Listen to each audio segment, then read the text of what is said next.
No matter what type of music you make or identify with or are known for, it never hurts to go outside of those bounds. My favorite Led Zeppelin album is Led Zeppelin 3, which was their foray into the acoustic folk territory.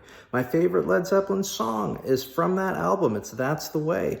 It's an incredible song. It is so beautiful. It has a very interesting guitar tuning to it. The lyrics are fantastic. They're very universal, but also evoke a lot of emotions.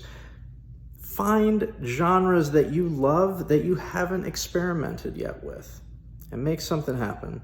And for more insights into the music business and songwriting tips, follow Triglobe Recordings.